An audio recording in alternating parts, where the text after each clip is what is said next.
Hey there, welcome back to Reddit Dating, the best channel for Reddit cheating stories. Be sure to like, subscribe, and hit the bell notification for more stories like these. Now, let's get into the video.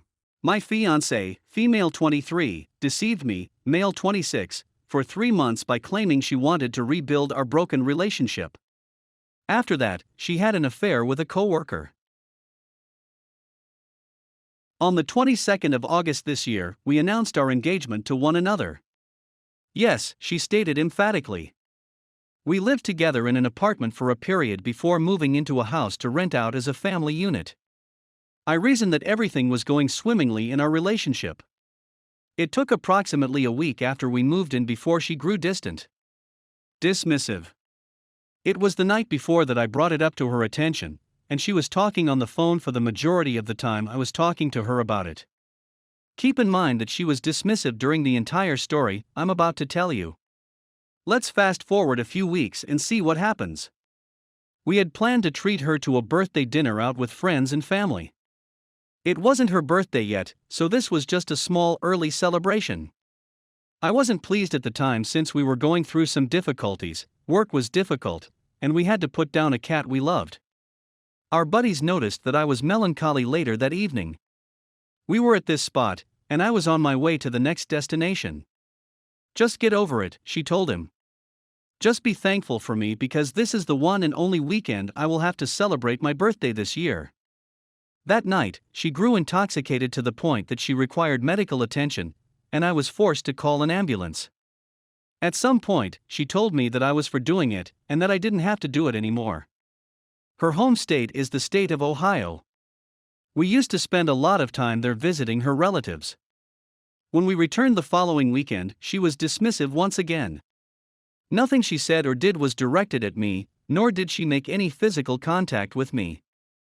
It was the last night we were there that I broke down and sobbed. I was worried she was going to leave me without a word. "We need a break," said my girlfriend as soon as she observed that I was crying, and later that night, she announced her decision to return to her hometown of Ohio, where she is more conveniently located close to her family.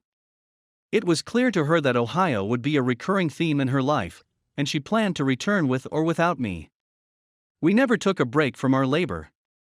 A therapist's services are required, as we have indicated previously. I had to go out and find a therapist because she would never go out and find one for herself. We hadn't had any UAL relations up to this moment. Maybe a month from now. When I returned home from work one day, I informed her that something needed to be done about it. She informed me that she did not wish to have relations with me. Her interest in other guys has piqued the interest of others. As a result of her candor regarding the other people, I assumed she wasn't cheating on me. She initially refused to tell me who it was, but she later admitted that it was one of her coworkers. We went on a date once in an attempt to restart our relationship. As soon as she texted her boyfriend, "I would prefer to be with you, but I have to stay here and pretend like I wanted to be in this relationship," I knew something was wrong. When I called her up on it, she responded by inventing this. She also hit me in the face on another occasion when she became furious with me. When I confronted her, she said she wasn't sorry, and that I was an emotional p********, which is why she isn't having relations with me. On the 19th of November, she went on a girls' outing with her friends. My request was for her to come in the night before. At the very least, please reassure me that she is okay. I couldn't care less about who she was or what she was getting up to. Everything that she required to know was that she was okay. She was never in a position to do so. I had to wake her up at 2 a.m. to ask her a question. She stated that this was the case. The following day, she returned, claiming that they had planned a night out with the bar employees, and that a man had attempted to pick her up. It struck me as odd that she hadn't informed me of this the previous night. Normally, she would do so. I was skeptical, so I checked her phone to make sure she was serious. I learned that she had shared a Snapchat photo of herself and her friend's bare ***** to another guy, which I thought was hilarious. I confronted her about it, and she immediately accused me of being strange and creepy for peering at her phone without her permission. She then left the building and went to a friend's house. We had a brief separation for a few hours, but I managed to wrangle her back into my arms after she begged us to sort things out and meet the therapist we had booked. Her husband and she haven't even sought counseling yet, she admits.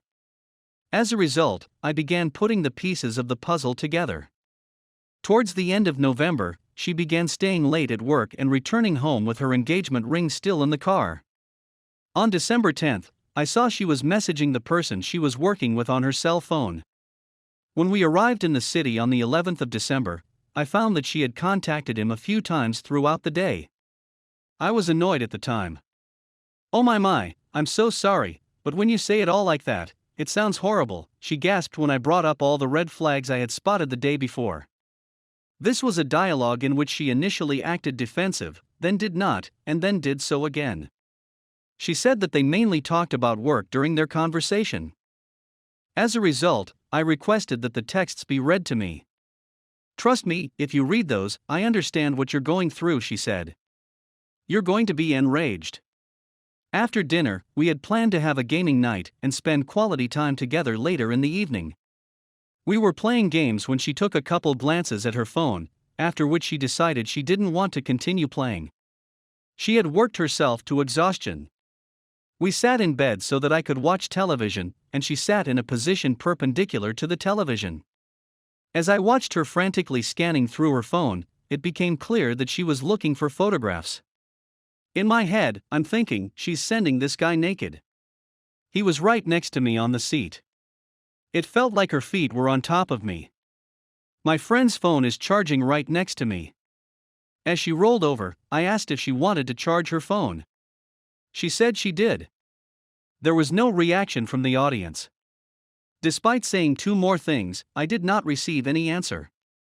It sounded as if it was speaking to a stone wall in the background. At 7 a.m. on December 13th, I woke up an hour later, went to sleep on the couch, and then dumped her. She didn't put up much of a fight, to be honest with you. She nodded and returned to her desk. She came back later in the day and gave me the ring she had given me earlier. The woman confessed to me that she had been dabbling in relations with this man at work, and that she had been lying about it all. She stated she didn't consider me when she made the decision. She even wore the ring while she was having an affair with me, which I found quite amusing. Everyone at work, she asserted, was aware that something was wrong with them, and they all knew what it was. The length of time that had been going on was something I wanted to know. She stated that she was unsure, but that it could take several weeks. After I asked her about it, she replied, "I hadn't had with him, at least not yet." She was unable to look me in the eyes for the entirety of the conversation, and she made no attempt to apologize. After our conversation, I went upstairs to make touch with various people. I walked back down the stairs. It was after she had left her perfume and hair in the shower that she went to have with this particular gentleman. Additionally, I was aware of where she was supposed to stay, but she was not present. That was the last straw for me. That was the last time we had a face-to-face conversation. Every 3 months, she would cause problems. I would want to leave, but she would fight back and say, "We can fix it."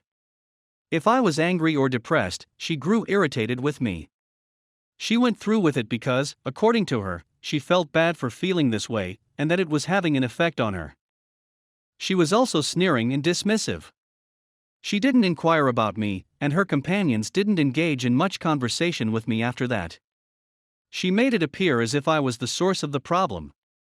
She wouldn't even cuddle with me or kiss me on the lips. She'd stay up late on her phone, avoiding conversation with me. In retrospect, these 3 months were the most difficult of my life. It was something I detested, and as a result, I became pretty melancholy. She was well aware of this, and she was also well aware that I was fighting on her behalf. She couldn't have cared less. She didn't give a about me.